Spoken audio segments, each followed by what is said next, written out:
ladies and gentlemen of the interwebs. It's actually just our locals community for those of you who are watching in real time now. Figured this is going to be like not an experiment, but we'll do this occasionally, an exclusive live interview in locals so that we can have our above average community at vivabarneslaw.locals.com. A, get a perk to watch this interview live, and B, get questions in that I might not get to, because today is going to be a very technical one. We are going to be talking about a publication on DNA contamination in the mRNA shots coming out of Canada, an article that was written by Jessica Rose, Kevin McKernan, and Charles Rixey. And the article or publication identified a certain problem, and then there was some chicanery about a retraction about the article that identified DNA particles in the mRNA shot. The controversy surrounding the retraction and the subsequent looked like maybe it was something of a pressure campaign to deter the publication or undermine the publication is of international importance to all of humanity. And when Jessica Rose DMs me and says, can you have us on to talk about this? Jessica Rose, for those of you who don't recall, has been on the channel, say, a half dozen times now. Computational biologist, very active in calling out the COVID horse plop. I'll be very polite because we have an educated crowd, and swear words are for the buffoons who can't find the proper words to express themselves.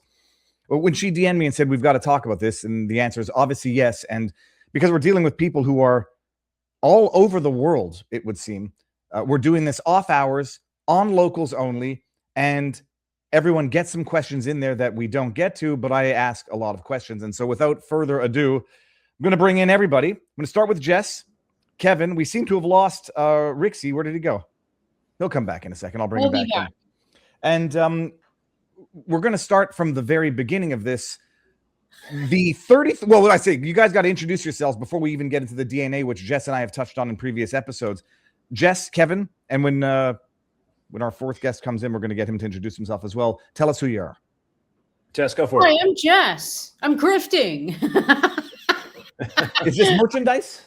This is the toque that Kevin gave me for medicinal genomics that saved me when I was in Massachusetts. I wore it every single day, and I still am.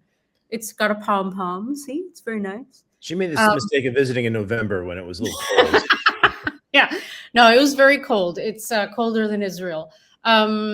Yeah, I'm a data analyst, computational biologist, background in immunology and biochemistry, molecular biology, and a little bit of genomics now. Yeah, I've studied VAERS data, and now I'm going full blast on the poop in the vials, basically, and why the poop is in the vials, and why everybody that is responsible for this pretty much knew about it before they injected everyone. Kevin? I have a background in genomics for about 30 years. I worked on the Human Genome Project, started a few companies. We've mostly been focusing on sequencing genomes of medicinal organisms like cannabis and psilocybe in the last decade, but somehow I got dragged into this vaccine world by accident, and so now I'm stuck with it. And yeah, I've been working with Jess on this DNA contamination thing, and a little bit with Charles. We'll be here shortly on some of the clots that they're finding, sequencing those, and it's been revealing, to say the least. And Charles Rixey, he'll be in a bit, is working on, as he'll explain, some of the treatments to potential microclots that are arising as a result of, or correlation doesn't equal causation, but in in the context of. Okay, we'll get to Charles when he gets in here. I guess Kevin, Jess, either of you or both of you will field the question, because Jess has been on talking about it before. Back in the day, this was the breaking news that there's DNA fragments being discovered in samples of the jabs. I guess we'll backtrack and cover that again as to what the risk is of DNA fragments, what it means, which shots they were being discovered in, why they would be there, and why it was a bigger deal than the experts were telling you it wasn't at the time. Who wants to start with this one?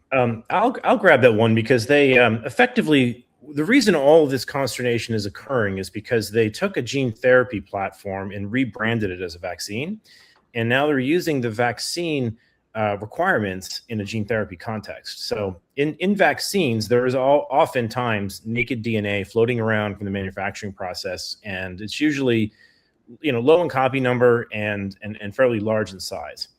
But once you move to an LNP, it's a very different beast, because now everything in that shot isn't just going to float around outside your cells and get attacked by your immune system. It's going to go into your cells and play with cell circuitry.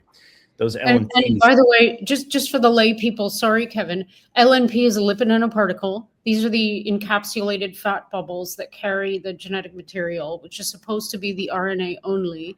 And we found that it carries DNA. Sorry, just want to fill in the gap. Thank you. So once you encapsulate it like this and it delivers it to the cell, the DNA requirements are much more stringent. And normally you would go through a genotoxicity study, which they didn't do for this. A genotoxicity study is to look like, does that contaminating DNA mess with the cell circuitry or even get into the genome? And those are two different things. And I think we can confidently say that it's definitely messing with cell circuitry, because this is a known artifact. If you inject methylated DNA like this into a cell, it will trigger a pathway known as cGAS STING. And STING stands for stimulation of interferon genes.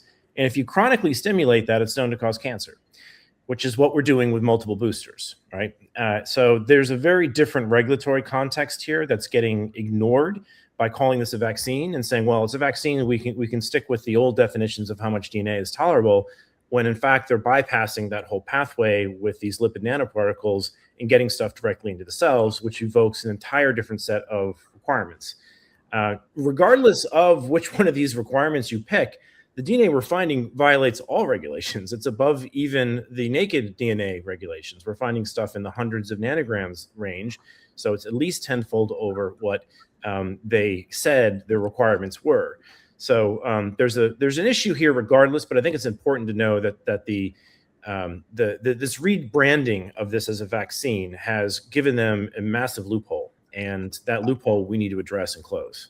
I'm going to ask you stupid questions, because I can't presume everybody even understands what terms like naked DNA mean. But just to back it up to the most stupid of questions, you're injecting something into your body that has DNA in it.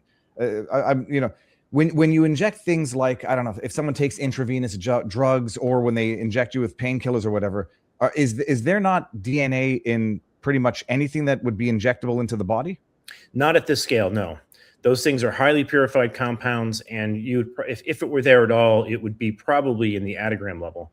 And we're talking about 1 million-fold to 100 million-fold higher than that. So this is in vaccine manufacturing is pretty sloppy. They are usually growing them in other cells, and so there's always some carry through DNA that comes through, at around the 10 nanogram level. So this is a very different thing than a purified drug. Okay. Now, a lot of people bring up, this is an important question, because they'll say, hey, you eat DNA all the time, and there's this one paper out there that shows when you eat DNA, it ends up in your bloodstream. That paper's false. That is an artifact of the way that paper was sequenced. I happen to be the person who built the sequencer in that study. And there's an artifact with sequencers. When you sequence billions of reads deep, you can see parts per billion of things, and they're not always from blood. They're from the actual reagents that people are using to do the sequencing, which is what occurred in that study. So Paul Offit will often point to this artifact of, hey, you can eat DNA and it ends up in your bloodstream. That's not true. When you eat DNA, it gets destroyed by your gut. The acids in your stomach wreck it. So it's very different injecting this than eating it, because your gut is a defense mechanism. It breaks this stuff down and it doesn't get into your bloodstream. When you inject it, it bypasses this hepatic portal system, and now you have a different scenario. Now, nevertheless, if you inject naked DNA from a vaccine, you have these things called nucleases in your blood that destroy it, and has a half-life of about 10 minutes. When you put a lipid nanoparticle on it, that's out the window. What's naked DNA versus the alternative? What is the DNA naked versus what? So it's exposed to, it's bare DNA, and it's exposed to your bloodstream, and these enzymes go and eat it up. But when you wrap it in a fat bubble, they can't do it. It has about a 10-minute half-life. So that's really important to understand. So like it gets degraded naturally, because your body is built to do that as we'll call it a defense mechanism. So when you wrap these in like foreign synthetic fat bubbles as a protective mechanism, that goes completely out the window. And we also talked about this, I think, David, when you inject this stuff in this intramuscular route, they were claiming all the time that this stays at the injection site and blah, blah, blah. But no, It was always the case that lipid nanoparticles, these are 100 nanometers across diameter wise, they're designed, their modus operandi is to traffic everywhere in the body. They hit you right in the bloodstream or whatever, and they go everywhere. And we have into the brain and the ovaries. Exactly. We have really strong evidence of this from pharmacokinetic studies that had to be FOIA'd. These things end up everywhere. And this is the problem, because these are highly efficient transfection vehicles.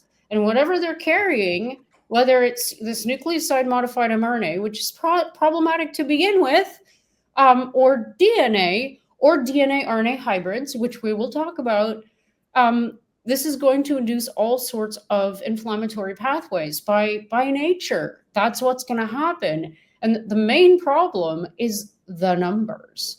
I mean, this is a numbers game. Kevin will tell you like how many trillions of molecules, and we should be talking about molecules that shouldn't be introduced, that are foreign, are actually being introduced into cells.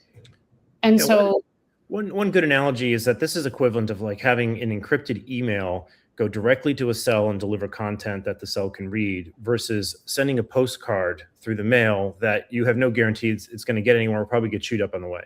Nice. It's when DNA is outside of your cells, you have all types of attack mechanisms for it. But once it gets into the cell, that cell wall and membrane is a barrier to keep foreign stuff out. And this is a bypassing mechanism that gets right in like a Trojan horse and delivers content by design. And the other question that I had was, you mentioned, mRNA, gene therapy versus traditional vaccines. And I remember back in the day, the fact checkers came out and said, no, this shot is not gene therapy. That's an anti-vaxxer conspiracy. Can you flesh out traditional, before they changed the definition of vaccines, like a live attenuated virus that sort of stimulates a small amount that stimulates a response to protect you from a larger amount, versus what is known as gene therapy? Who can field what gene therapy is? Well, Moderna did it in their SEC filing. They're registered as a gene therapy. So that there's a legal definition here that they had to follow for the SEC filing, and this was filed as a gene therapy. There's also I'm forgetting the researcher's name, who wrote a whole paper on whether this is gene therapy or not. I'll get you that link, because that really destroys that whole argument. It's without a doubt it's a gene therapy. And it's more so for the Pfizer vaccine. Pfizer has a paper from Thorne et al. That talks about how they built the plane while flying it. It's titled like A Journey of 1,000 Years or something, or Journey of a Lifetime. And in there, they describe how they got, the reason they were able to act so quickly on this warp speed program or light speed program was that they were able to contact their gene therapy department for the plasmids that they're using. So the Pfizer plasmid is a known gene therapy plasmid that has nuclear targeting sequences that are designed to get into the nucleus and integrate. That is, it's like well understood. So yeah, there's a lot of fact checker noise out there, but you dig into the fact checkers and you find out they're funded by the Arnold Foundation or by Penn, who has money in this game. So you really have to do your homework on the fact checkers. They're not neutral parties. They're parties that are upholding a narrative. And we should elaborate on that, because that's like, what we've been experiencing lately in the realm of targeted attacks. But this nuclear targeting sequence that Kevin's talking about, that's contained in this gene therapy plasmid, is this SV40 promoter enhancer. Like it's actually used on the bench in order to translocate other molecules to the nucleus. It's published by David Dean primarily, and this is a known thing. So they probably just grabbed this gene therapy plasmid off the shelf, and that's how this SV40 got in. But I mean, we have so much more evidence now. I implore everybody to watch Kevin's recent video he posted on X explaining like how none of this was an accident.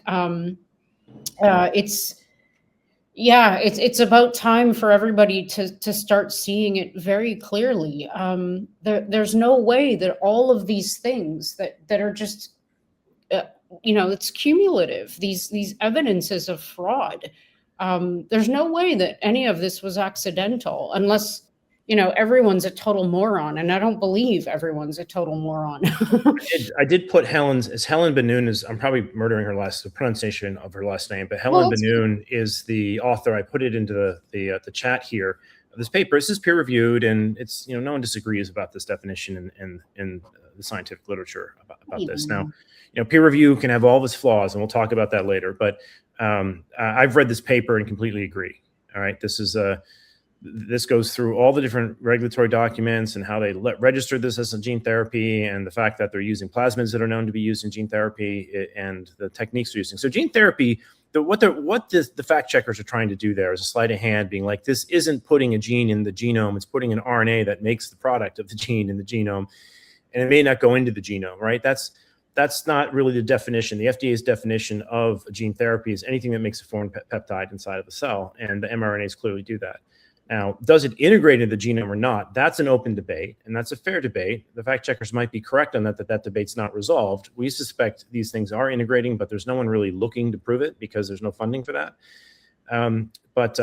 But yeah, I would look into every fact checker I've run across. I can tie back to either University of Pennsylvania, who has got $1 billion in royalty for these vaccines or more, or some Zuckerberg Foundation or the Arnold Foundation.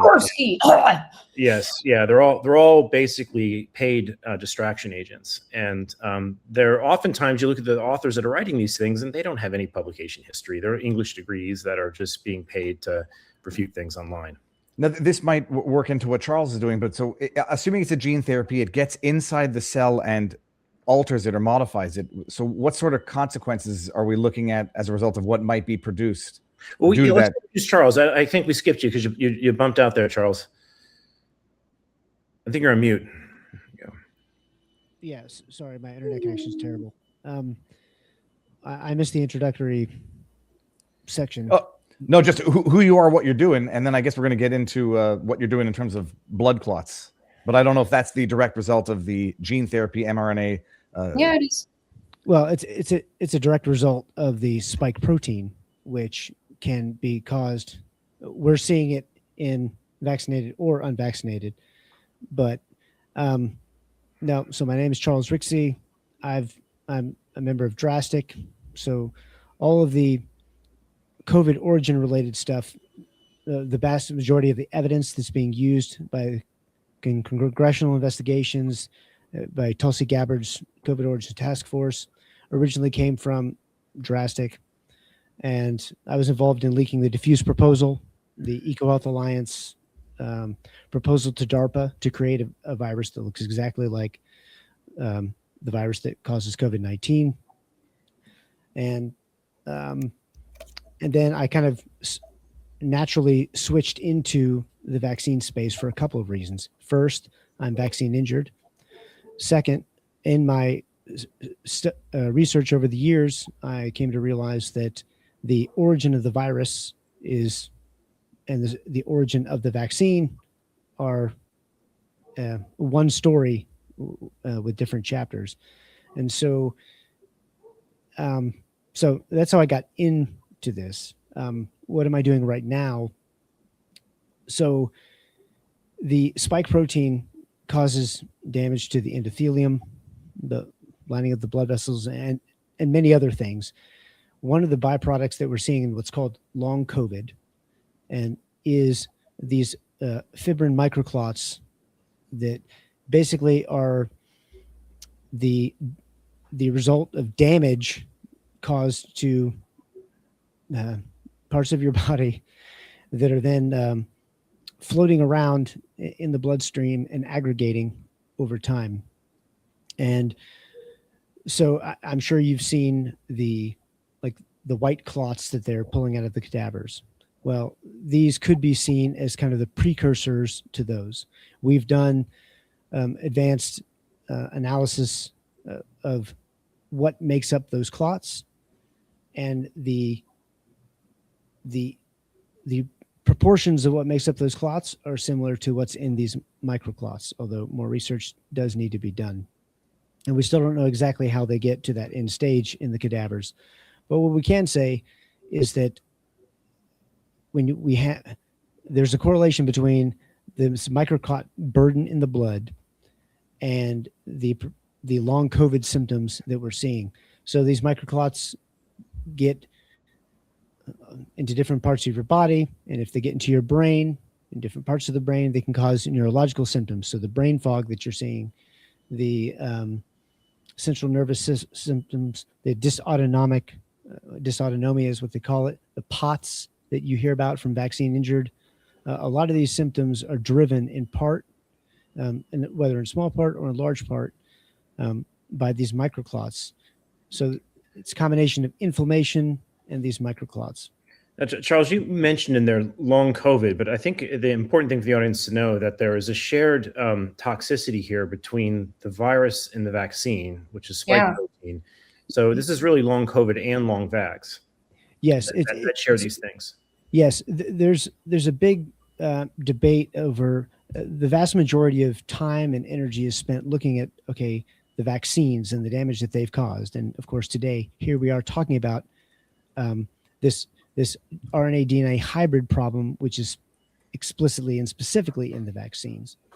But when it comes to this concept of post like spike protein damage, that can happen. What we call long COVID is not just from vaccine. That can be caused by virus and vaccine. And case in point, my partner in crime here, Dr. Kevin McCairn, he's a neuroscientist who's been studying this now for 6 years. He, in March of 2020, he predicted that we were going to see these misfolded protein disorders driven by the virus and the vaccine. And that's exactly what we're seeing now. And last year, he got COVID. He's never been vaccinated. He got COVID. And within 2 months, he had 2 blood clots, one in each lung. And when he has been testing his blood as a control to compare with my blood, he's been using all the twisted fibrin microclots that you can see under a microscope. He's been using my blood samples to show to the world, okay, this is what these weird things look like. Well, after a year of having clean blood, he suddenly had those same microclots in his blood, and those same microclots formed these bigger blood clots inside of his lungs. And he was able to take medications to break those down. But the point is in fact, the first 3 of the first 7 patients that we've treated with this new protocol that we're developing were not vaccinated at all. So this microclot problem that that we're seeing that is one of the major factors in long COVID is not just vaccine; it's also from the virus. Charles, if I may ask, sorry, not to pry, are you vaccine injured from the COVID shot or from a prior shot? I'm vaccine injured from the Moderna shot in 2021, and then once again because it's the more your body sees the spike protein, whether it's virus or vaccine, the worse it gets. And so in my case, I was injured by the vaccine, and then my symptoms got even worse when I got infected 2 years later with COVID again. So, yeah, that makes sense. Yeah. And, What do you know?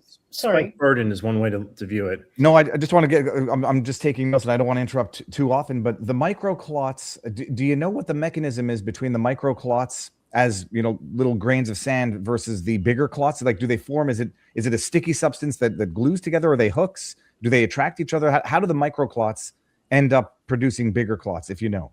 Well, yes. So in a typical blood clot, you have you have different clotting factors in your blood that when you get a cut, these clotting factors aggregate and they form a scab, and then Which is normal. That's the normal process. Now, the clots that we're seeing, when we analyzed what they're made of the same basic building blocks, but the proportions are basically reversed. So instead of having, I can't even remember what the normal ones are because we spend so much time looking at the fibrin. But in this case, the fibrin, what you end up with, think of it as a scab that's incredibly sticky. So a normal scab, on the inside of an internal scab is kind of sticky on purpose, but then your body is able to break it down. Well, your body is not able to break these down because it's never seen clots in this way. The way the Legos are put together, there's too many of the wrong types of pieces of Legos. And so you end up with clots that, instead of being easily broken up and filtered out like anything else that gets into your bloodstream, instead of being filtered out and broken down, these aggregate because they're super sticky. Your body doesn't know how to break them down, and then they slowly aggregate over time. And as they get worse and worse, then you start to get symptomatic. And wherever they aggregate is where you'll see symptoms. And the video, go for it, Jess. Sorry, no, that's your third time. Go for it. No, I just want to add, there's a really nice paper, and I'll pull it up for you if you want, that actually demonstrates exactly what Charles is saying. The types of clots that form in the context of, say, flu versus SARS, they're very different, and in pretty much exactly the way Charles described. The SARS clots are much denser and harder to break down. And I dare say, I want to add something to this, that we're also talking about the potential for amyloids being involved. And if amyloids are involved in these clots, these are these very, very degradation resistant proteins that are actually encoded in the spike protein. If they get involved in these clots, and this might actually be why we're seeing the clots being so much worse, they're degradation resistant, and you're combining that with this hyperinflammation situation. So, like Charles was saying, let's just say you have a lining of a blood vessel. If you have an injured cell, or a cell that was infected, the call to action from the inflammatory mediators, T cells, B cells, whatever, and then you have like wound healing factors kicking in. This is the scabbing he was talking about, going into hyperdrive. You just have like this ball rolling down the hill, this snowball, and it just keeps getting bigger and bigger and bigger. And like he said, this isn't on the outside, man. So just for most people, you can imagine a scab forming on the outside. If you keep picking at that scab, what happens? So it's not exactly the same, but it's kind of a decent analogy. If you keep picking at a scab on the inside, and if we're talking about capillaries and blood vessels, that's a big deal. I mean, I have a feeling the reason they get worse upon death is this clotting process basically picks up when the blood slows down. So this is why you get thrombosis in airplanes, right? Yeah, it's a velocity problem. Picks up when the blood circulation slows down. Yes. Yeah. They'll start to aggregate faster. The circulation. This is why in airplanes they want you to walk around, because they don't want you to clot up, because your legs are basically sedentary and you're not getting the right blood flow, and so you can get more clotting effect when your circulation slows down. So once somebody dies, circulation stops, and then the clots just congeal. Is that to bring up the question that Jar had asked? Do they have any opinion on the videos that came out of that? It was in Died Suddenly, where they were pulling out these squid-like long white congealed clots, and then others are saying no, that's just a normal process of the embalming, clotting, coagulation after death. Is there truth to that, or are those what the actual larger aggregate of clots look like? Well, we believe that those are larger aggregates of these microclots, and so we have samples of those in the lab and Kevin has also done some starting sequencing on them. But the bottom line is the leading hypothesis is exactly what Kevin said. The reason why we're not pulling these out of live bodies, there have been rare instances where people have, radiologists have extracted these, but almost all of them thus far have been pulled from dead bodies. Well, it's a velocity problem. While you're alive, your blood is constantly pumping, constantly flowing. And as sticky as these substances are, they're only so sticky. And so where are these microclots aggregating? They're aggregating a lot in the micro vessels. So in the smallest vessels, especially in the kidneys, you'll see them more in the extremities. So we think that this is also part of what's driving the neuropathic pain that people are experiencing with long COVID. Okay, like for instance, I have pain in my hands and my fingers. Well, that kind of makes sense because those are the furthest vessels away from my heart. So, and it's the same thing with the brain.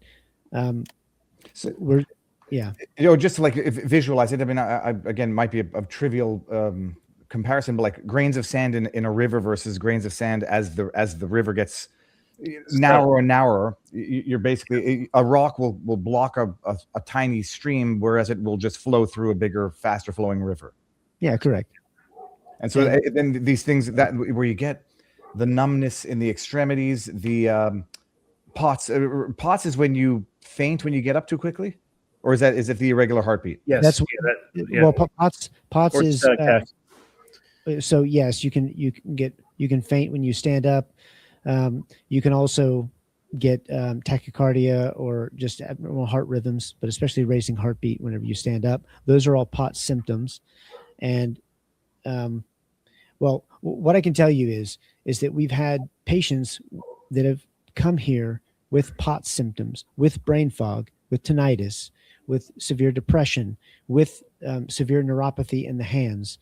And after we remove these I don't want to totally steal the thunder of what we're talking about here, because once again, we're here to talk about the implications of these hybrids. But the protocol that we're using here is two parts. It's using a special process that the Japanese have been doing for 10 years that's barely done anywhere else in the world. Dual filtration plasma apheresis.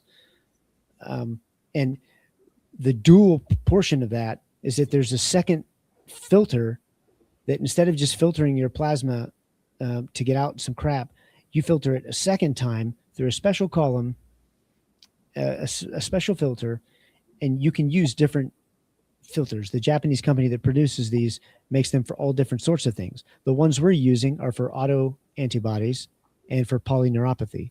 And what we found is that when we use that, when we take out the microclots from this, we see a very significant, if you are symptomatic, we see a significant improvement in those symptoms. We've had one of our recent patients has been speaking on Spaces recently, talking about her experience, but it's two parts. We filter the blood out of the microclots. So is this filtering out of the body or in the body? Out. This is filtering out. So, but it's not taking any other plasma. So, and other filtration things, you take donor plasma. Well, one of the problems that we have is that the blood supply is probably contaminated.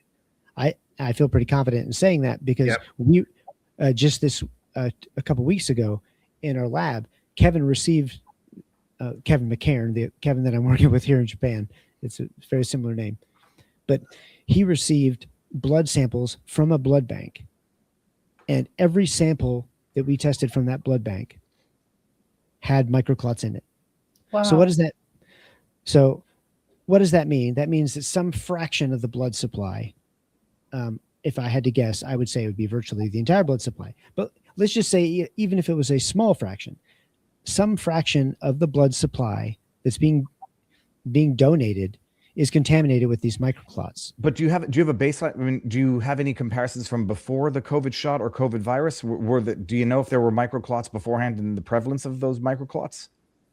So it's a good question. We need pre-pandemic controls, basically, and there are still samples that exist that we could go back and test, but we have to get access to those samples, and there's nobody wants to answer that question because, first of all, this happened during HIV. Is when people realized the blood supply was contaminated with HIV, the blood banks all refused to donate to solve the problem because they knew it would stain the whole blood supply and they'd have to start over. Yes, and this time it's bigger because it's not just half a million people in 1987. Yeah, and then everyone thinks the blood banks are these honorable institutions are only out to help people in crisis, but there's a huge market selling blood to pharma. Yeah. So Right. they do not want to come out and say Yeah. everything we have on the shelf to sell to pharma is deemed contaminated, because it will Yeah. shut down their business. Yeah. So this isn't HIV positive where it's a small fraction of blood. This is everyone. So Like 80% of the once population. again, we had so our second patient, she was never vaccinated and she was constantly donating blood up until just a few months ago. And she was doing it because she was unvaccinated and she felt that her blood was safe. Well, when we tested her blood and we found all these microclots, I mean, that's just one example.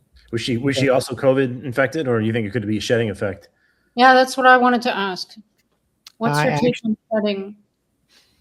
I actually don't remember.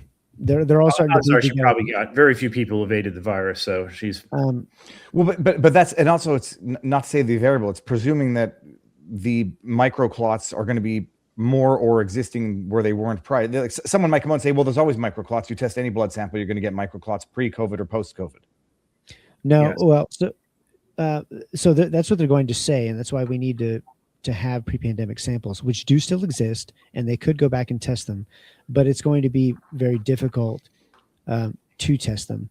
Now, there's Now- another detail, though, I think that's important here on the work you guys are doing out there, is you're not just finding microclots, which you might find pre-pandemic as well. You're staining them with thioflavin T, right, which can give you some information about the amyloid nature of the clot, Right. which is different, I think, in the clots that you're seeing than what you might see in the flu study or in other clots. Like the nature of the clots has changed in such a way that they're not easily degradable. Yes, thioflavin T is used to stain for amyloidogenic proteins, and so these clots, so basically you put a fluorescent dye, a drop of this dye on the blood sample, and then you put that under a microscope, and you're seeing literally the fluorescence, the glow, and anywhere it glows, well, basically it's a marker for showing that it's a misfolded protein. It's an amyloidogenic process, and so these clots don't just glow; they glow before we actually apply the dye. They autofluoresce. Yeah, and that's another sign that they're beta sheets, basically. They're misfolded. Yeah. That's so even before we put the dye, we're seeing them glow. But then once we apply the thioflavin, then we see them really glow. So it's been well established that these microclots, Pretorius and Kell, many other papers have already established that these microclots are unique. They're amyloidogenic. Basically, they're misfolded protein microclots, and they're made up of fibrin. So I see Jess running off in the background. So fibrin is one of the many different things that's inside your blood at all times. But once again, the problem with these clots, these microclots, is that the proportion of these clots that's made up of fibrin is backwards. So you have your typical blood clotting factors. It's like a pyramid where you would see normal blood clotting factors at the top, and as it gets narrower, you see fibrin at the bottom. Well, in this case, we have an inverted pyramid, and that inverted pyramid creates clots that are much more durable, that they aren't natural. So your body hasn't seen these before. They don't have a way to break these up. And then they end up in microvessels. They end up in your kidneys. And so you see kidney failure. John Bowden can tell you about that. So not to be confused with inverting the food pyramid, which is of course important, but not as important as this. Yes. Right? So It's let me ask you an important pyramid to revert. Just a couple of questions here. Actually, I want to bring them up because people are asking where can you get your blood tested for microclots. Just to get back to the filtering process, are you literally taking the blood out of the body, running it through something, and then putting it back in the body? Yes. So what we're doing here is it's very rare. It's a carotid artery, isn't it? You guys got going to the neck to get the stuff out of the brain. So typical dialysis goes in through an arm and in one arm and out the other, for instance, or through other vessels. This is a single port that goes in through the jugular vein, and then inside that single catheter is a triple cannula, and so we're actually going in and out through that single port in one side of the neck. How do you actually see? How do you seal that port up? I mean, what I know of the jugular or the carotid was Clint Malarchuk getting hit with the neck. How do you possibly close that up once you go in there? Well, so it's just like inserting an IV into a vein. This is just a bigger vein. So obviously they have to be very careful because if you cause injury to this, then well, you're bleeding that's out. a traumatic thing. So yeah. So this is a very careful procedure. It's done using ultrasound to guide the insertion of the catheter, and then so they insert the port using ultrasound, and then it's 2 hours or more of blood filtration, and then there's observation afterwards just to make sure it's working perfectly. But yes, this is not like anything. There is no place in the United States that is doing this in this way for this purpose. Mm-hmm. This is a brand new thing. You're breaking up the proteins first, right? Like you have a preliminary step before your filtering. Is that correct? Well, so we have two parts to our therapy. One is using stem cell growth factors. So where Dr. McCarran, when he was testing a whole bunch of different compounds in his lab, so he's tested nattokinase, he's been testing all the different nutraceuticals, all the compounds that other people have been using for the last 5 or 6 years to test. So I can't see that. It says adult stem cells will be useful, but fetal stem cells are evil, and God will not bless you if you use them. Yes. But I was just getting to whether or not you're using stem cells are going to help with this, and also I was going to ask about nattokinase in terms of other therapies. Right. So let me clarify something right off the bat right here. So what we're talking about is stem cell growth factors. These are not stem cells. So the other thing is these stem cells are not. This is not embryonic stem cells. If they were, I'm a Christian. I would not be involved with this if this was the case. These are vitamins that make your own stem cells kick into gear. Yes, that's a good analogy. These are vitamins to make your own stem cells. These are stem cell growth factors. So where do these come from that we use? These come from, so here in Japan, baby teeth are donated by parents to Kyoto University, and they harvest the pulp from these baby teeth. Mm-hmm. And it's from these baby teeth that they get these stem cell growth factors. So these aren't even stem cells. So there is no embryonics. This is completely separate from stem cells. It's not your stem cells. It's not embryonic stem cells. These are stem cell growth factors harvested from baby teeth when they fall out when they're toddlers. There's nutrients. The goal of those is to basically turn your stem cells on, if I'm correct, right? The short answer is yes. They basically are a. This is like pouring gasoline on the fire to re-energize your own stem cells, so that way they can do this. So this is a moral and safe way to use stem cells, because one problem with stem cells is when you get stem cells from other people, they get rejected. So then you have to take them from yourself. That's very expensive. This is a completely different process that bypasses all of those different things. And it's once again, this is a humane, moral way that does not involve any exploitation and any exploitation of anything. Now, the other question that we were talking about was, why are we using these?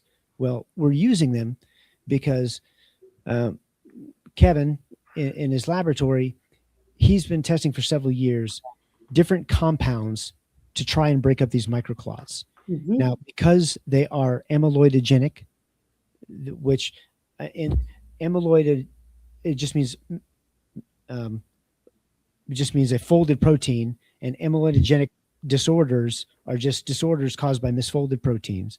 And the spectrum of these disorders starts, believe it or not, at diabetes, and it extends all the way through like ALS, MS, so multiple sclerosis, Parkinson's disease, Alzheimer's and dementia. And at the very CJD as well.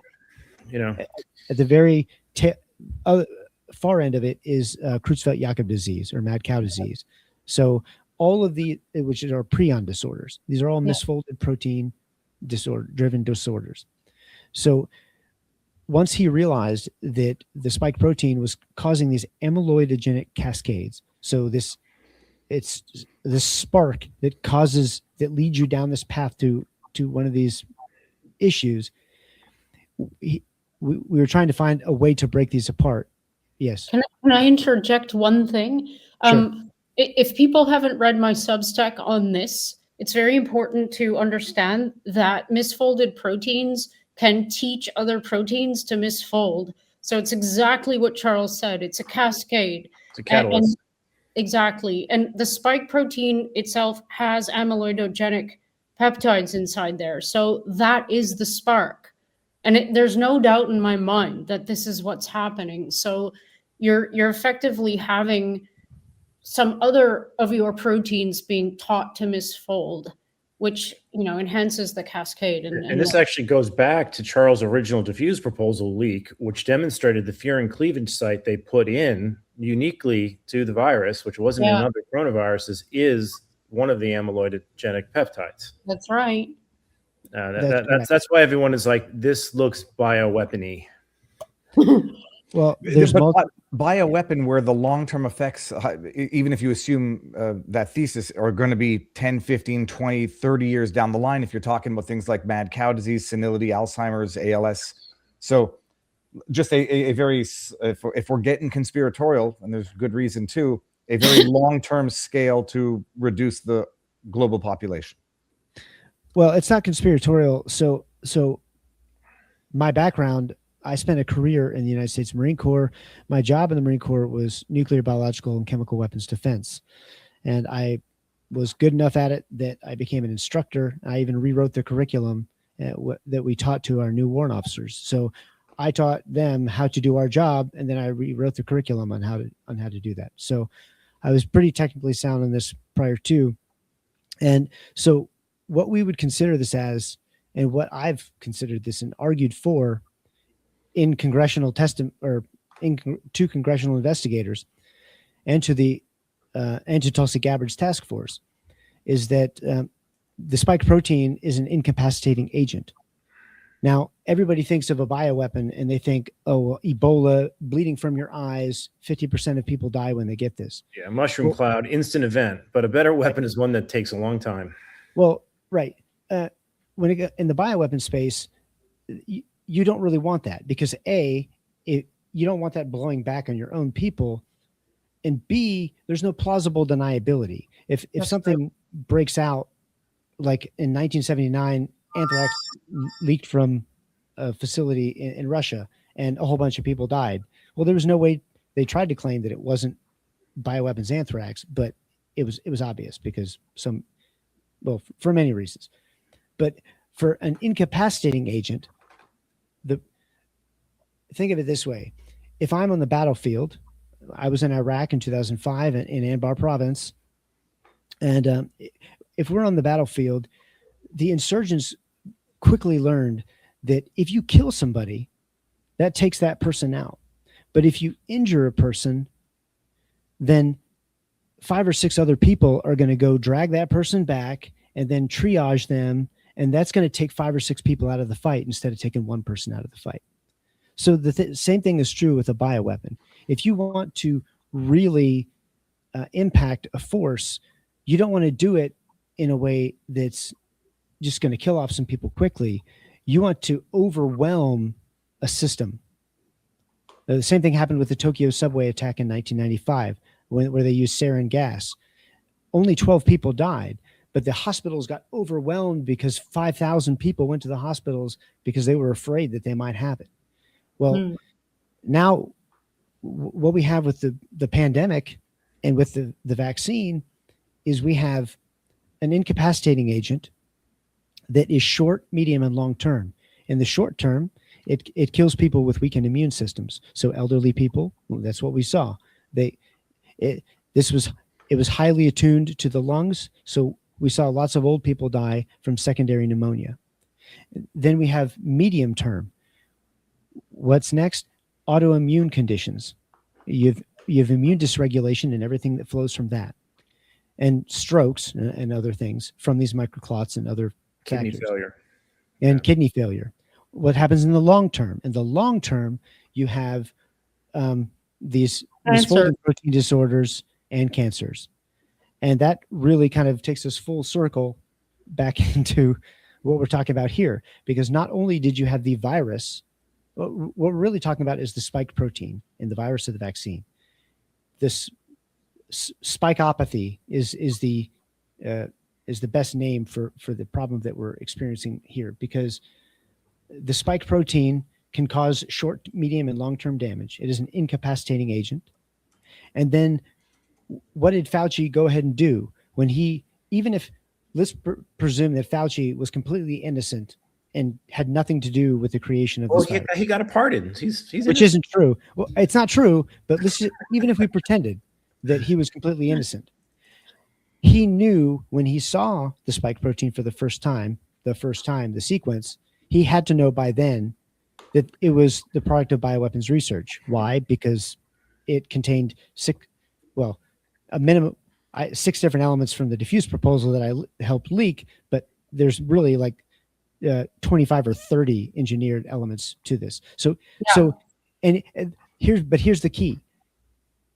When he saw the genome and saw all these manipulations, when he made a vaccine from it, he didn't take all those manipulations out. He kept them in.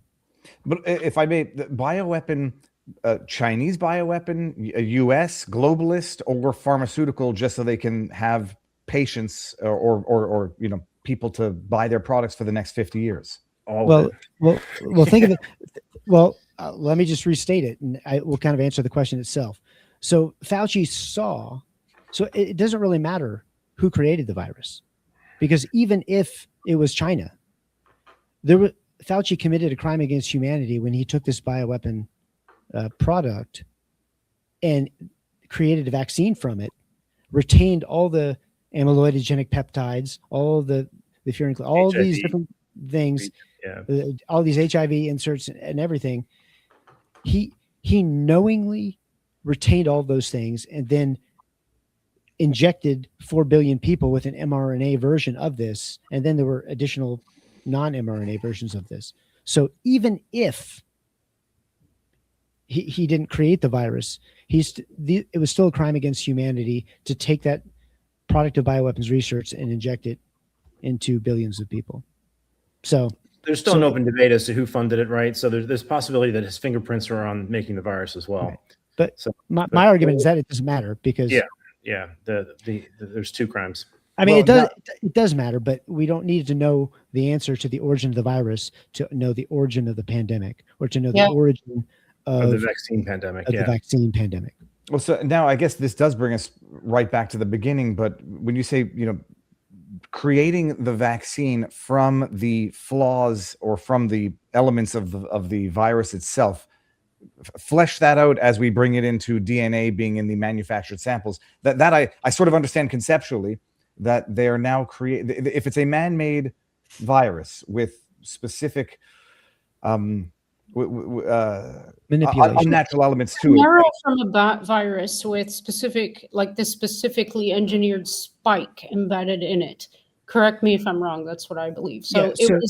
I think one of the big things that differentiates the two is the tropism. The virus has a particular target in your body, and it tends, unless you get viremic, it doesn't get into the blood supply very readily. Some patients do get viremic and it goes everywhere, but the vast majority of people clear this when it stays mucosally bound or within your lungs.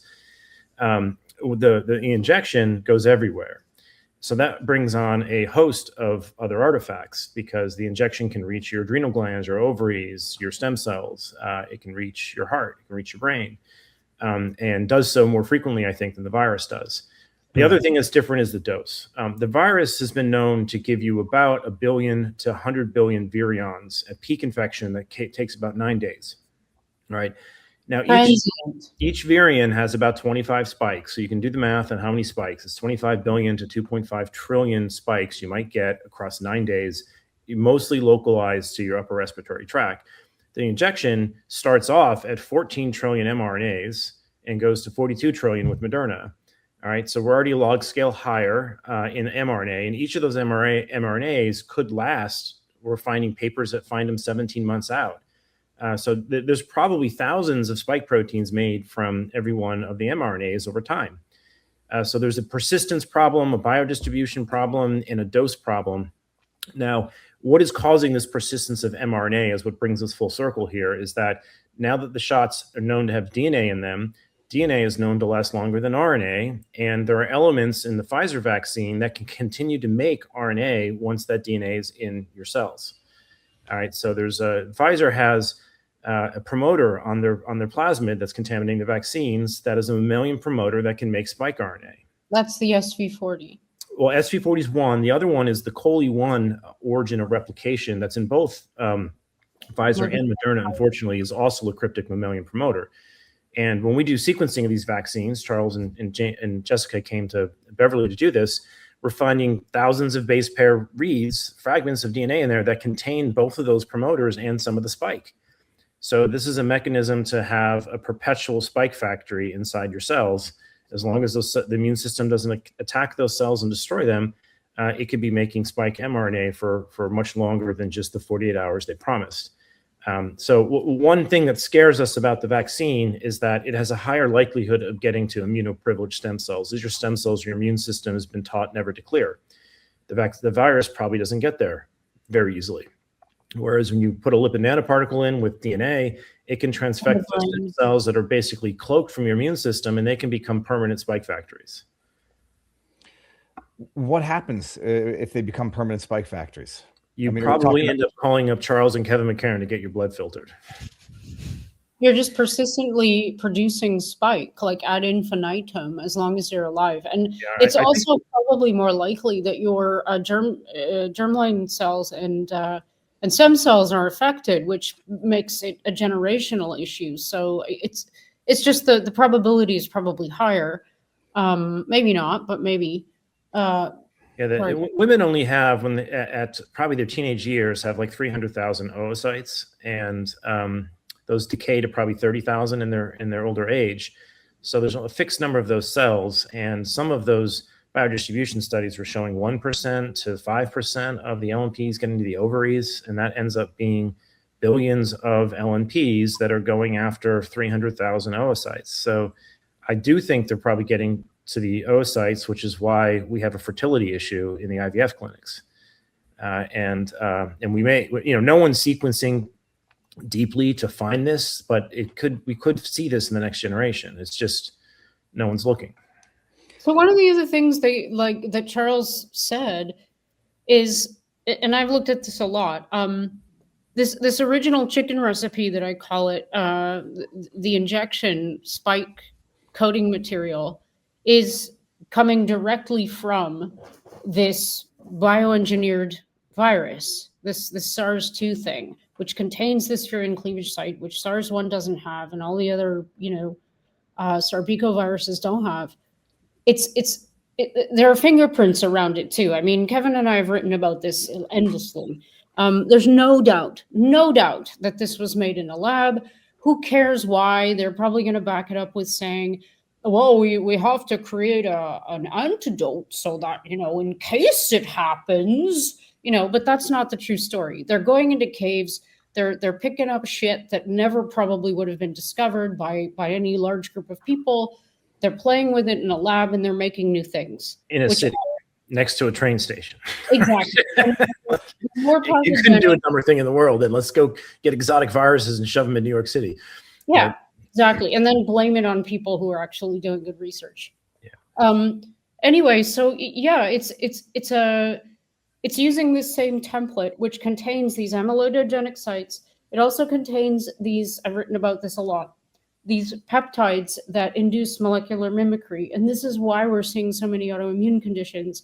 And just to rehash this for people who are suffering from these autoimmune conditions, including multiple sclerosis, these little peptides, they're just sequences of amino acids within the spike protein that may or may not be translated. If they are, then your body is most likely, once these are presented to your immune system, going to generate all sorts of responses, including antibodies, which are very specific against these epitopes on these antibodies. So it's like a lock and key. And so if this little epitope or peptide, or I'm trying to say this for the layman, if you have something that's connected to this thing that's generated by the translation of this nucleoside modified mRNA into this protein that is exactly the same as a protein that your body already has, and this little guy binds to it, then that's precisely an autoimmune reaction. And if we're talking about myelin, which is this fatty coating on your nerve cells, for example, and you have antibodies or autoantibodies attacking the myelin sheath, ta-da! That's exactly what I think is going on here, causing a lot of these neurological problems. And it's precisely because the coding material is in that goddamn thing, and they knew it because it was designed. That's what I think. I have some of those neurological symptoms myself. In fact, so we just had a new patient number 7 just got here to Tokyo, and we have a 2-week protocol that we're experimenting with that has shown good results so far, and he has very similar symptoms to me.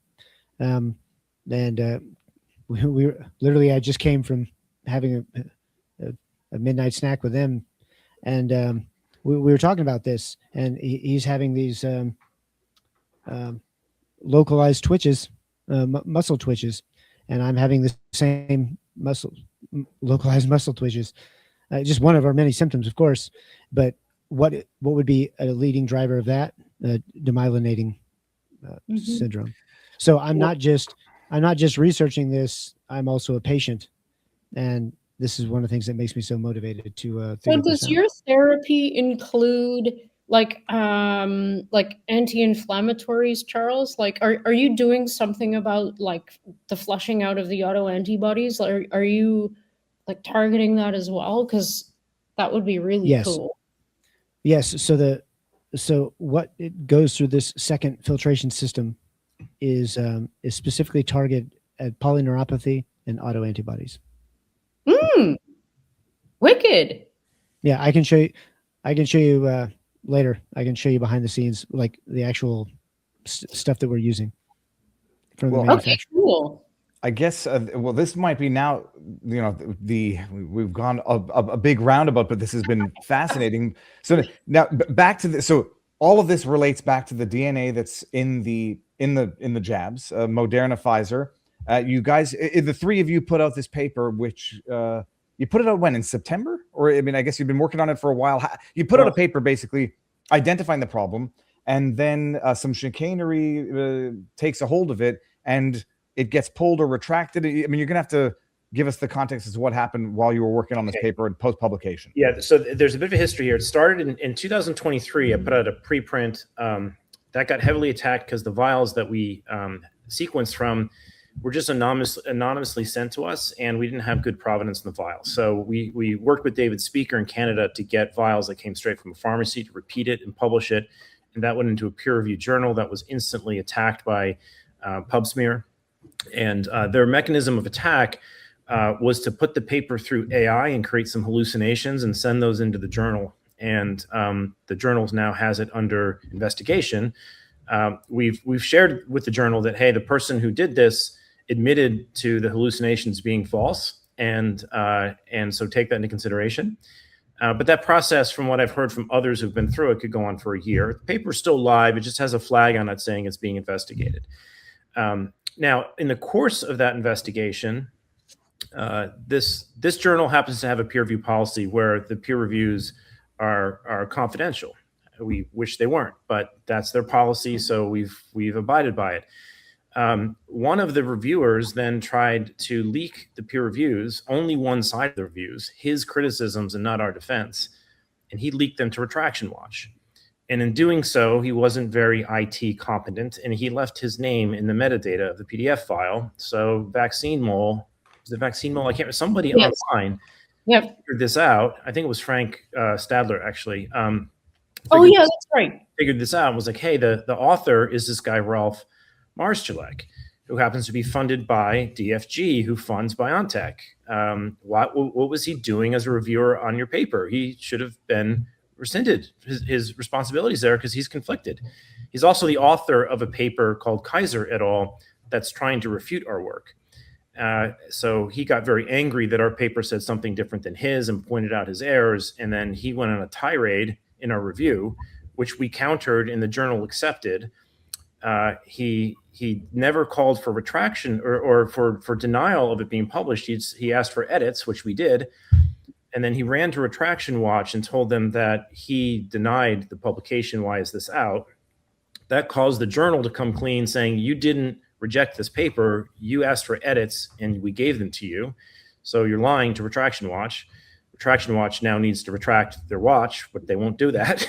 So anyway, he breached the confidentiality. He shouldn't have been on the review, but this was actually witnessed also by the same author on Bridget Koning's work. She's another author in Germany who replicated our work. She did it a slightly different way, but she got attacked by Ralph as well. And when Ralph tried to get her paper retracted, the journal pulled him in saying, look, let's have a back and forth. You submit your comments and she'll retort them and respond. And so Bridget started that response process and submitted that to MDPI. And then Ralph ran out of that debate and put us on a preprint server and violated that contract as well.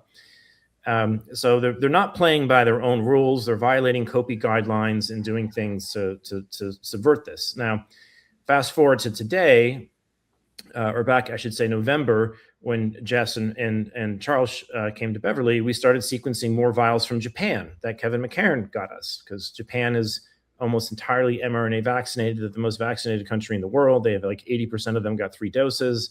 13% of the population got 7 doses. There's a mortality wave there that's evident in the Miko Gaibo paper, which also got attacked by PubSmear. They did manage to get that paper retracted on the grounds that they may have. They claim that they claimed causality when they never did. They just said, here are the population numbers that happens to be coincident with the vaccine program, but we can't prove causality. And they attacked them for saying you're suggesting causality. We're retracting the paper. So the paper wasn't retracted for good reason, and I think the data in there still stands. If you look at Miko's paper, it's well done and shows some interesting tidbits there. Go for it, Jess. Can I just create a framework just for the people who aren't familiar with what we're talking about when we say the PubSmear network? So there's this online post peer review website called PubPeer. And it's a pestilence on humanity, if you ask me. And it's what is Elizabeth Bick's role, Kevin? She doesn't claim to be an owner of it or anything, but she is a very frequent commenter, like 10,000 submissions or something. And very prominent role. Yeah, so she funded when she got awarded an Einstein Award for being a sleuth. She gave some of that money to Retraction Watch, so they're kind of linked. They're both funded by the Arnold Foundation. The Arnold Foundation got their money out of Enron, and they also funded Ralph Barrick. They funded a campaign to take down RFK Jr. So this is and you can see this kind of in the activity at PubSmear. It tends to be very biased toward pro-narrative papers. Like, it never said anything about the Surgisphere. They defended Surgisphere. They defend proximal origins, but they'll go after vaccine papers. They'll go after our papers. They'll go after Wafik Eldiera's work. They went after Didier Riault's work. So, and when Kevin says they go after, that was the point I wanted to make. Like, this isn't an innocuous, innocent group of integrity researchers like they claim and that they get frickin' awards for. No, this is a predatory thing. Okay. We're not talking about preprints, which that's something they use as an argument as well, to say, oh, wow, that's just a preprint. It's not peer reviewed. No, these are peer reviewed articles that have gone through the washing machine with back and forth with journals, with editors, and with peer reviewers. Okay. This involves money. It involves a lot of time, usually over a year. This is a long and serious process that a lot of people put a lot of time into. They're going after those papers in prestigious journals. And if you go on their website, you will see that they're the same person, and they're always with these stupid pseudonyms, are going after, like I made a post on X the other day. I just, out of interest, went on their website to see how many times their network mob had gone after articles published in the journal Oncotarget. And we can talk about why that journal is important and Wafik El-Diari's work is important after this. But within 1 week, or sorry, it was just over 1 week, a little less than 2 weeks, 33 articles in Oncotarget journal alone had been targeted by the PubSmear network. This is a predatory, targeted approach to retracting papers that go against the narrative. This is not a conspiracy theory. This is exactly what's going on. These people are highly motivated. They're probably financially motivated. And like Kevin was just saying, the tentacles run deep.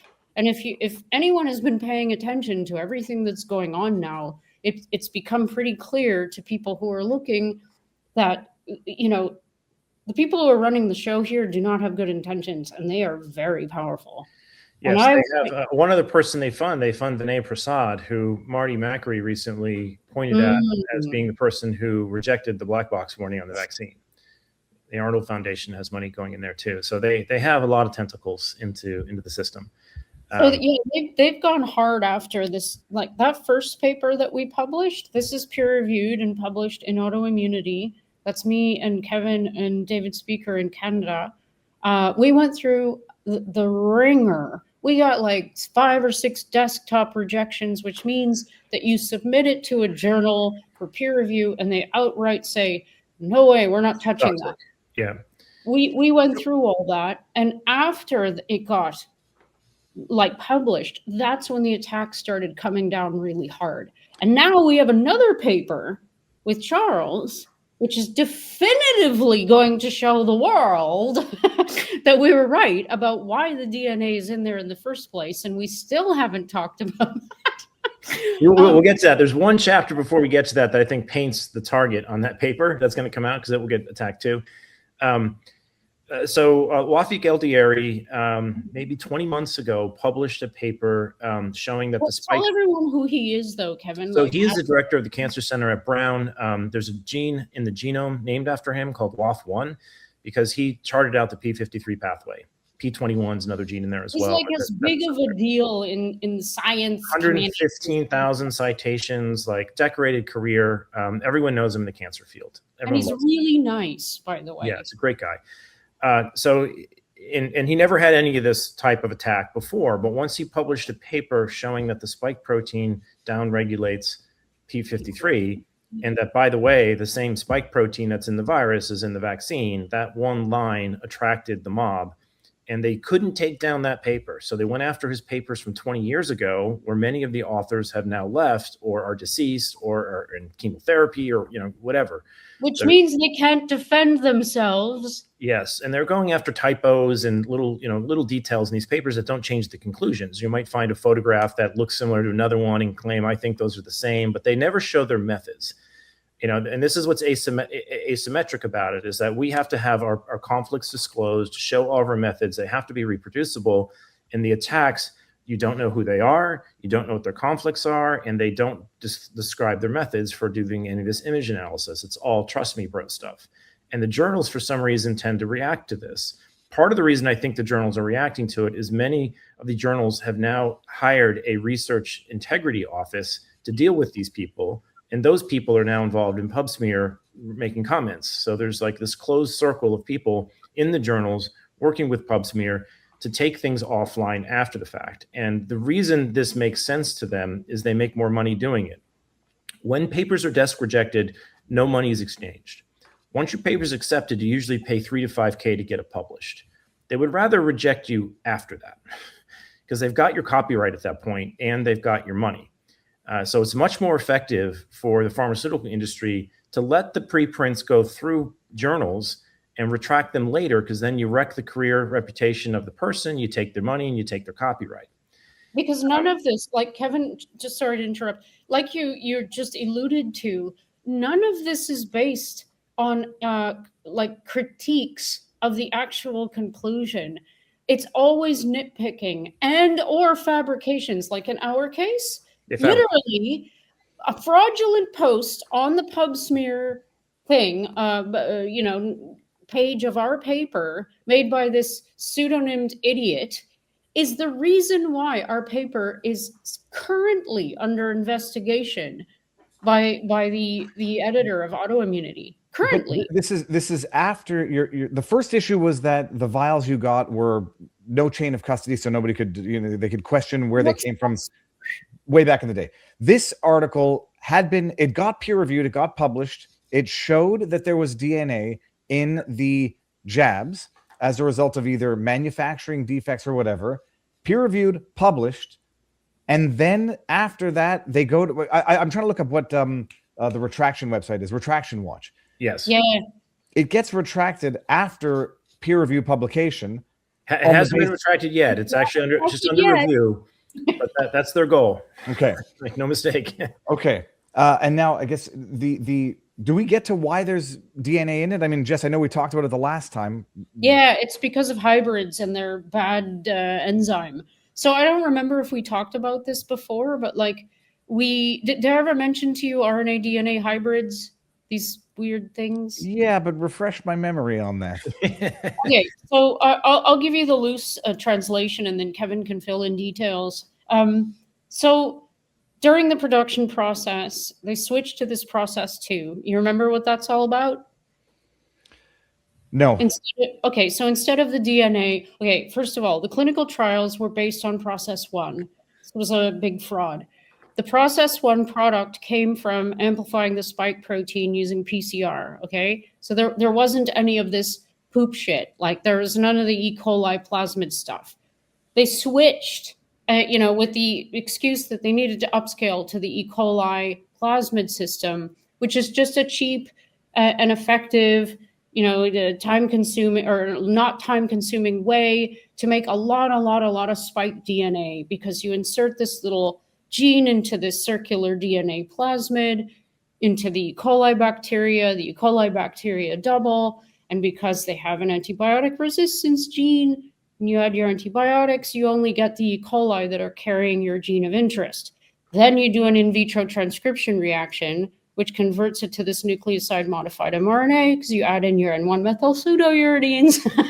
And then at the end, what you're supposed to do is clear out all the crap. The stuff from the E. coli bacteria, like, the cell membrane stuff, and like LPS, lipopolysaccharide, and also, very importantly, the DNA. And they're supposed to check if they have any extra DNA. So the way that they did this was by using an enzyme, which is kind of a conventional enzyme, but not in this context, called DNase 1.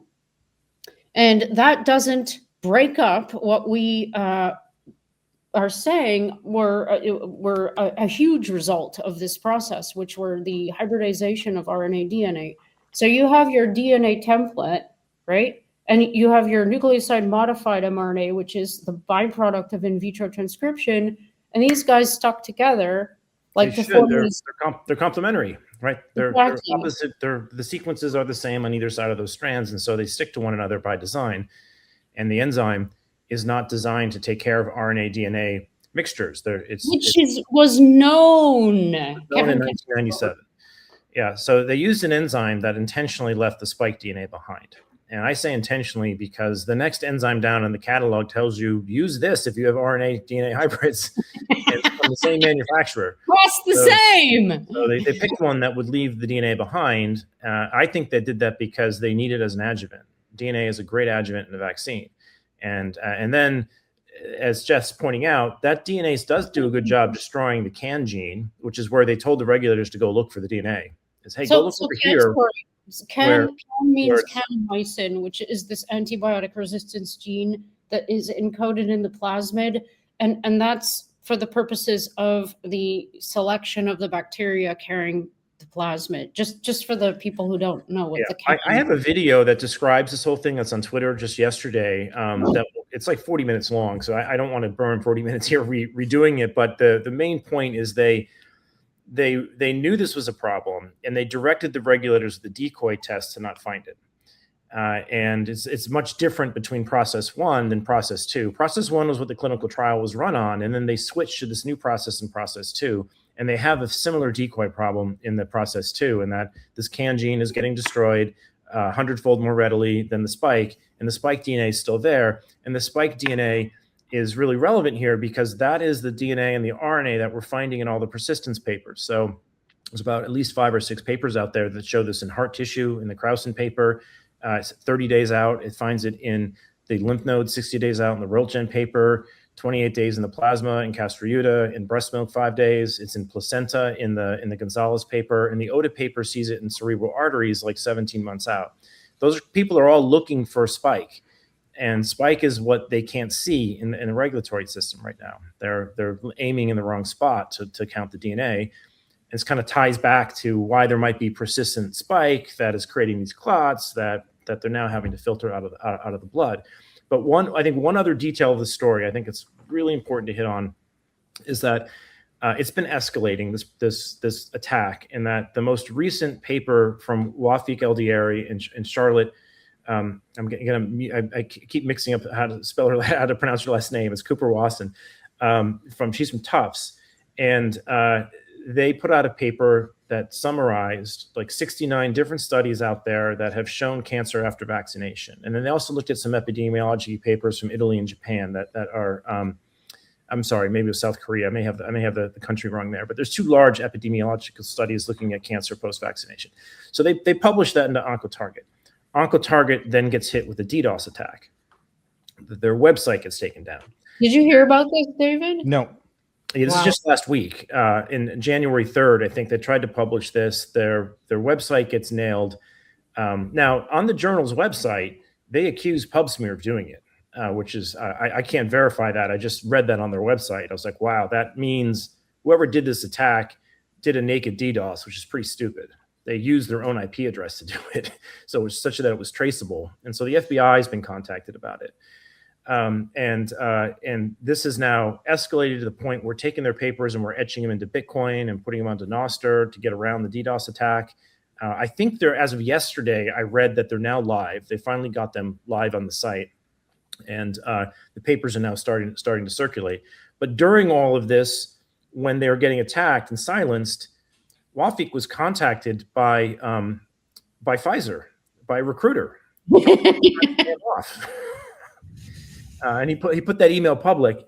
This one isn't it. It's go down. That's the pinned one. I think if you just go down 1 or 2 more, you'll probably find one that I put out on Sunday. I'm gonna give the link in our locals community, and then I'll pin it in our. Okay, this is my thread can be a little toxic. I'm sorry about that. No, it's great. It's all relative, Kevin. You have to have a sense of humor, man. Yes, yeah. So anyway, our paper is now in that process of about to being released that describes this RNA DNA hybrid. It's still somewhat embargoed, but you can go to the preprint to get an idea of what 90% of what we have to say in the final paper. And we'll give you the link to the preprint in the chat here. But in a couple of weeks, this paper that we have will emerge that's been peer reviewed that shows the mechanism of action and why this enzyme is failing, and why the regulators can't see it, because they could have easily known this and chosen a different enzyme, and the whole bloody thing would have been cleared up. Yes. Like we're okay, maybe we're a little bit smart. Let's be cautious here. I don't know that it would have been totally cleared up, because I don't know the length of those those RNAs may last long too, and so I don't want to lead anyone astray here that if you clean up all the DNA, these shots are fine. I don't want to do that. There's like 10 other ways these things are not good for you, but this is one that is like, manufacturing 101, and they failed, and there's fraud involved. So there's a possibility they can go off the PrEP Act with this. Yeah, totally. Well, yeah, my point was that there are papers published on this that actually say if you have this problem, DNA RNA hybrids, which they had to have known, then use this enzyme. Oh, yeah, there it is. And the reason they did know is BioNTech published it themselves. So they, I think it was in 2022 though, they published a paper that showed this RNA-DNA hybrid problem with DNA Swarm. And they referenced the 1997 Sutton paper, which is in our papers as well. So it is a known artifact that leads to 100-fold less digestion of spike. Oh, by the way, I just want to point out as well, because I'm very proud of what we did.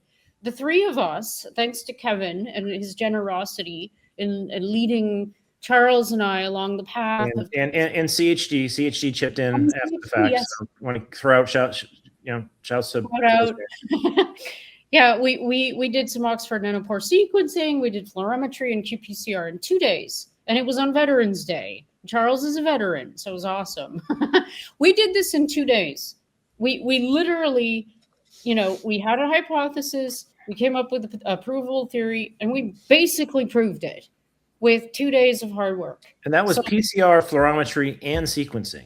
Like we did Oxford nanopore sequencing as well. It was 2 busy days. I got to hand it to you guys. You're out of office for long days in the lab, but this does not take a lot of money to do. That's the point, is that we used a $5,000 sequencer, a $5,000 fluorometer, and maybe a $25,000 qPCR instrument. And the reagents were probably 10 or 15 grand. And luckily, Children's Health Defense, after they read the paper, said they'd happily defray some of the costs. But they were not involved in organizing the study. They just saw the work and said, will help you get through publication. Mm-hmm. Well, I guess where does it go from here now in terms of your articles out there? There's known DNA in it. I remember when the story first broke, it was, well, it's not a big deal. It's small amounts, it's trace amounts. And then there's no SV40, the simian virus 40 DNA. Now it's sort of, what are we accepting, that there is definitively DNA in these shots, more or less, depending on the manufacturer, and which might explain why there's some hot batches versus less hot batches. Yep. And now what? Well, that's a good question, because the SV40, they've admitted to being there, and that wasn't disclosed, which means this has moved from being a process-related impurity to being a contaminant. Yep. Process-related impurities is the euphemism they give for crap that shows up in their stuff they expect to be there. When you start hiding stuff and it shows up, that's a different matter. So they have defrauded the regulators. And now the regulators have spent some time defending them, and with the new administration, that might change. They may look at this differently, saying, well, why are we defending this if this was done under fraud? And we gave you guys $100 billion, because most of these shots were actually government subsidized. Then there's fraud in the line, and the government could use that money to maybe help the vaccine injured, or fund Kevin McCarron's lab to figure out how to fix this. That's number one, man. We have to figure out how to help people, because left, right, and center, I mean, everywhere I look, there's somebody suffering from, lightning. There's somebody suffering from some, holy cow. Do you hear that? Yeah, that was amazing. Yeah. That was brought to you by Pfizer. But that was, oh no! You guys are, I mean, Kevin, you say maybe the new administration will have a change of heart. I mean, I've put a little bit of blast on Pam Bondi, who was Pfizer's counsel in 2021. Yeah, that's a very good point. And there's an argument as to how that's not going to happen, at least under the current Bondi DOJ.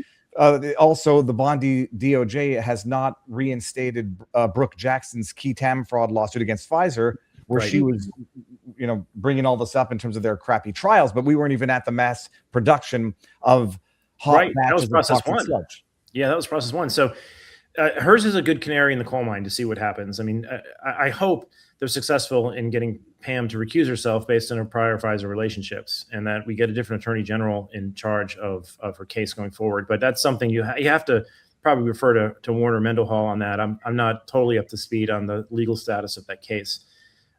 But to the extent that that falls flat and there isn't any, they can't seem to get their head around the data that she has, a backup plan would be to go forward with the DNA contamination side of this, and that there may be a different angle there for them to attack.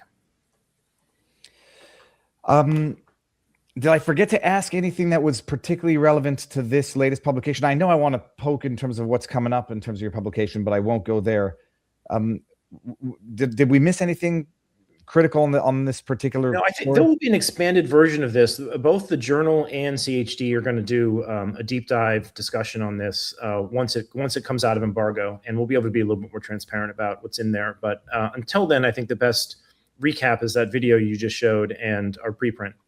Okay, I'm definitely going to watch that. I've shared that with our locals community, but I'll pin that in the comment when this goes live so everybody can get it. What are you guys working on next, and where can everybody find you, respectively?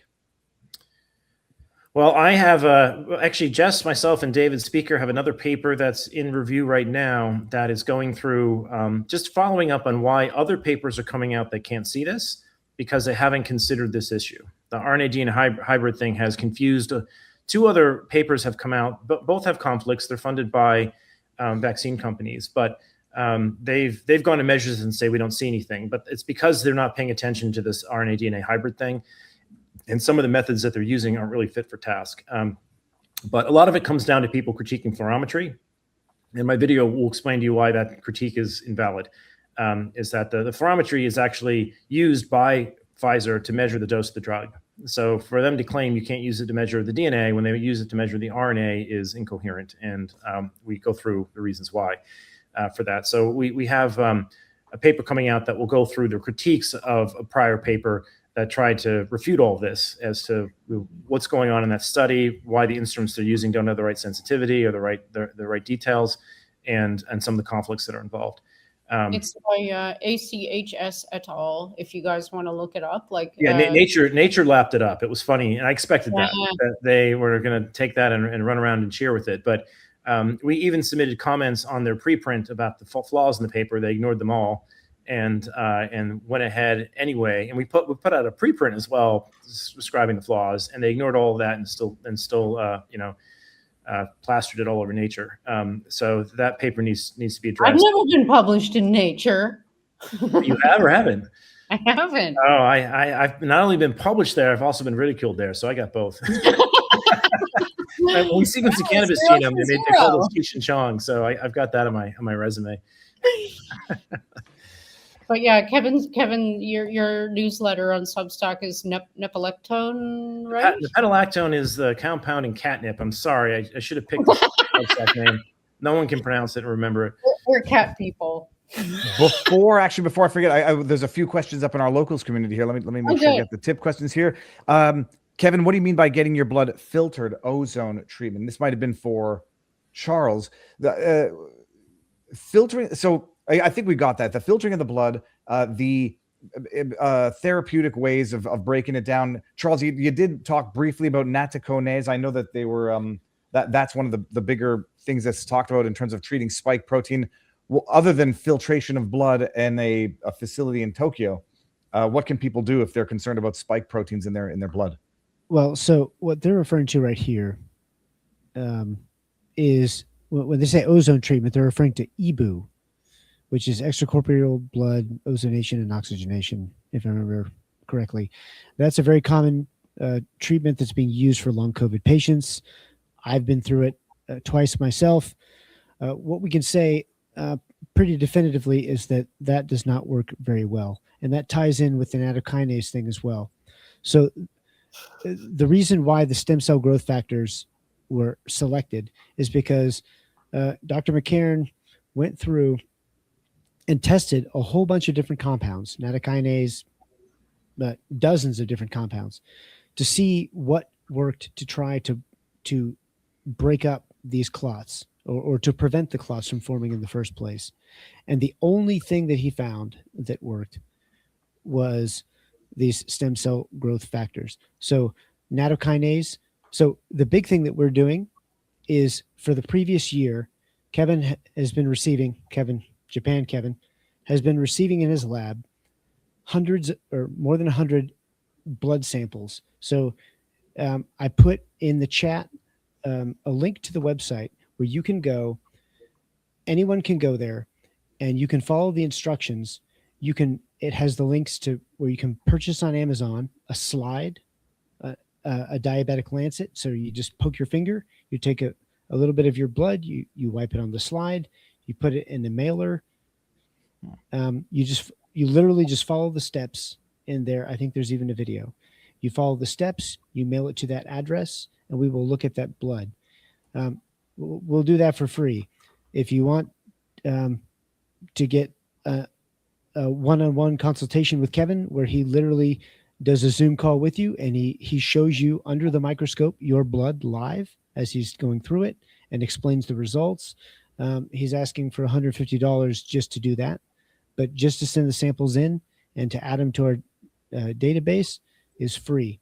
Now, here's what's key. We've had more than 100 samples come in. We've had samples from people who've done every protocol there is, nattokinase, the omega NAC or whatever it's called, EBU treatments, apheresis treatments, all these different types of treatments that are currently very popular in the long COVID space that are being explained, and all these nutraceuticals and everything. And we see vaccinated and unvaccinated blood. And in every case, more than 70% of the samples have microclots in them. And when Kevin is looking at them, he can't tell if they're vaccinated or unvaccinated. Mm-hmm. So that should give you an idea of the difference. He can't tell if the person has used nattokinase or any other of the nutraceuticals. He can. Is that right? Like I remember you mentioned something that wowed me, and it made so much sense. When we were in Kevin's lab, and that's the fact, and it's true, the fact that these protein degraders, they do like chop up the spike protein, but all they're doing is chopping it up into smaller bits, which actually could create more problems. That's if you correct. Don't get rid of them. Correct. If you're only using nattokinase, then nattokinase is taking the spike protein. Let's pretend the spike protein is a grenade. If you're only using spike nattokinase, that nattokinase can break up the spike protein. But the problem is that each shrapnel, different bits of that shrapnel, what we would call epitopes, can potentially cause their own issues. Sometimes you only need those tiny epitopes to cause this misfolding protein cascade to occur. So the other issue is you're going after the catalyst, and once this chain reaction's occurred, it's going to keep going without the spike. Right. That's correct. So the bottom line is he's been taking in all these samples, and as he was doing this, he was seeing that there was no difference, and the only thing that worked to prevent the aggregation of these microclots was stem cell growth factors. So we pair that with a blood filtration that's unique here in Japan. There's other places that are attempting to do it, but not in the same way, not using the same filters. And the second filter is specifically looking for filtering out autoantibodies and polyneuropathy type things. And it's the combination of the stem cell growth factors. So we filter the blood, and we pump your body full of stem cell growth factors to like regenerate, to like in a surge capacity. It's kind of like taking the paddles and shocking your immune system back to try to get it close to baseline. And what we found is that combination, thus far, we're seeing that patients are getting almost all these microclots cleaned, and then they're sustaining that. And the answer, what we don't know right now is how long that lasts. But what we do know is it's the only thing that's currently working that actually takes out these microclots in mass and keeps it going. Will this work permanently for people who don't have integration issues, for example? Do you know the answer? We don't know that yet. We have some ideas. I don't want to get into the details of that here, but we're quite optimistic, assuming that there's no integration, because once your body goes back to baseline or close to baseline, the next time you see any pathogen, your immune system is much more able to fight it, just like it typically would. And so the whole point is to try to regain that equilibrium that we had pre-COVID.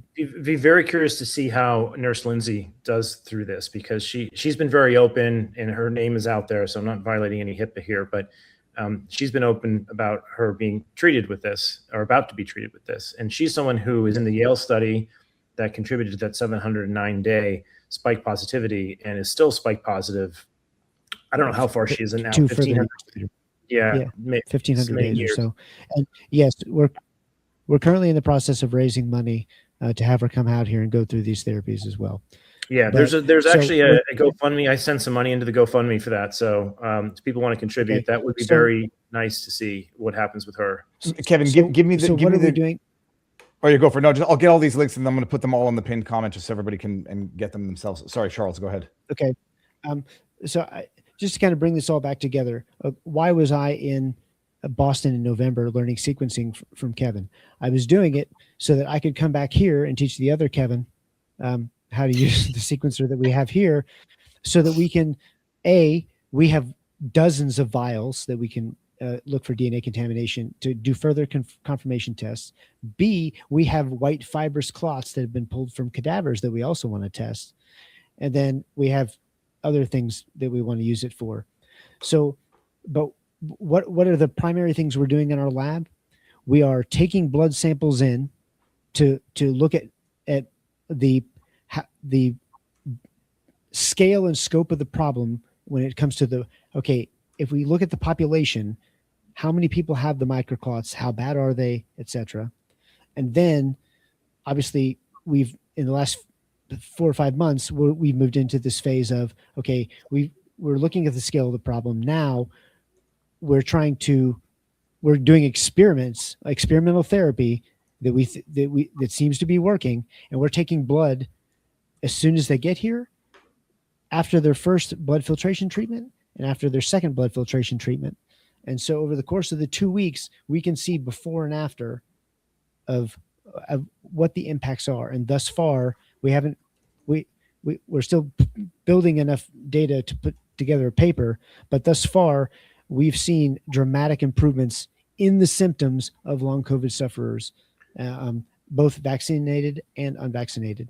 And I agree with Jess on this, that I think this is probably the most promising thing that's going on the long COVID and long vax issue. And I don't have any financial connections or conflicts with McCarran's lab. I'm just thinking of the poor people who, everybody knows I've been looking at VAERS, which is, it's not data, it's people who've been specifically injured. The injuries we're talking about they're disabling people. Everybody knows Maddie Daguerre's story. That's a classic example. And when I always try and be objective when I hear or participate in anything. And one of the parts of my brain is like, whoa, I don't want someone sticking something into my jugular and blah, blah, blah. But the thing is, when you're at the end of your rope and you're struggling to walk or breathe, or you're having neurological symptoms, this is a fantastic option for anybody considering an effective treatment, in my opinion. I'm not I have no reason to say this other than the fact that I truly believe that it's the only thing out there right now that's going to work. I'm saying that from everything that I've learned in the past. But if I may, Charles, just a quick question. Are you guys looking at Tregs at all? Like, are you looking at populations of T cells and their responses at all?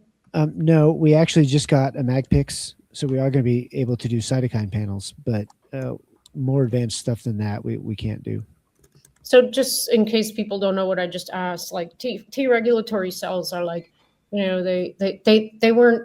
nobody even knew about them when I started studying immunology. And then somewhere during my degree, they became all the rage, and they're really important. They're like the balancers as part of the T cell mediated immunity. They're very important. And I think I've written about this on my Substack, if you're interested, that they're playing a huge role in the dysfunction of the immune system. All of this is immunological dysfunction, hyperinflammation, overreactivity. Anyway, where can you find me? David asked like 10 years ago. Substack is Jessica at Substack.com. Yeah. And I'm on Twitter, but something happened in the last week. I have like 128,000 followers or something. And whenever I would post anything, I'd get like an average of 10,000 like views, not likes, views. And now when I post something, I get like 3,000. So this is either the pub smear network or this other person whose name I won't mention because I don't want to give them attention. Something's happened. So yes, I am prolific on Twitter, but you know, if you really want to know what's going on, I'd go to the Substack. And I'm also on Noster or Primal. Yeah. Woo! Jess is coming into her own age. And Kevin, this is yours? You have a cat with eyes? Yeah, that's me. That's his actual cat. What's up with you cat people? And that is Kevin_McKernan. Charles, what's yours? Here, I'll put it in here first. Okay. It's just my name at Charles Rixey. At Charles Rixey. I'm going to go show everybody that. I'm going to put these all in the thing here. Yeah, I'm not highfalutin like these people. I've only got 40,000 followers. So well, we'll see how that changes after this. I don't know what my conversion rate is over on Twitter. Just censored earlier, Charles, because of diffuse. Yeah, I leaked classified documents in 2021. So yeah, you're not getting anywhere on Twitter. Yeah, I'm not. Oh, that's kind of all right. Well, that's very cool. Okay, we might have. Well, we will definitely have future discussions. And I think I've gotten to all the questions that we had over in locals who got to watch these live. Has Jessica surfed with have you surfed with Tulsi Gabbard? No, gosh, I will one day, I promise. So Robert Malone and Ryan are in Hawaii right now doing this like let's use common sense speaking tour. and they post, or Mickey Willis is there too. And Mickey posted a photo with Woody Harrelson. And I was like, did you guys surf or what? Because I don't know what I'm even talking about now. I think whenever I think of Hawaii, I think of surfing, of course. So I'm like, no, I haven't surfed with Tulsi or Kelly Slater or RFK, but one of these days, or David, but one of these days. I pulled my back out lifting one of those stupid like glass water bottles because I did, bent over, curled my back and tried to place it in somewhere. So I won't be surfing for a little while, Jess, but I'll go and pound my back by going jogging. I surfed twice today, dude. Yeah, it's amazing. Well, we went to the beach yesterday. We did stand-up paddleboarding, so that's good for core balance. Lady and gentlemen, this has been fantastic. We will say our proper goodbyes afterwards. And we'll definitely do a follow-up on this. So it's amazing. It's amazing. I guess when we're talking about the long-term plausible deniability, they'll always be able to say all of these issues are soft drink related, energy drink related, supplement related, climate crisis related. So it is, depending on whether or not you believe in a broader conspiracy, it will certainly be difficult to correlate back or at least establish causation, because correlation doesn't equal causation. But just actually one final question. Like, what do you expect to see in the coming, let's just say, decade? I know we're seeing excess mortality that is exceeding what it should be right now, especially coming out of a pandemic. But what do you expect to see by way of consequences from what you believe to be the facts of the circumstances? I would point to John Bodwin, I think, has the best data on this. He's got all these death records. It'd be great. If you haven't talked to him, it'd be great to have on your show. No, I've had him on. Oh, yeah, great. Yeah. So, I mean, he's seeing acute renal failure, and there's some cancer signal in there. And I think a lot of the acute phase, a lot of these injuries that we saw early are, I think, going to be easier to correlate because of the temporal association with them. But the cancer one's going to be tough because it tends to come later. But these are hyper progressive tumors, as you'll see in Wafik's paper. So some of them are coming, directly after injection. But if you look at Japan's data and Miko Gaiba's work, they show the decay of the vaccine uptake, and the severe adverse events are not decaying. Even after it's dropped from 80% adoption down to 7% on the or 13% on the 7th dose, and the SAEs are staying constant. So that tells me it's going to be going on for another 5 or 10 years. And I think I asked it.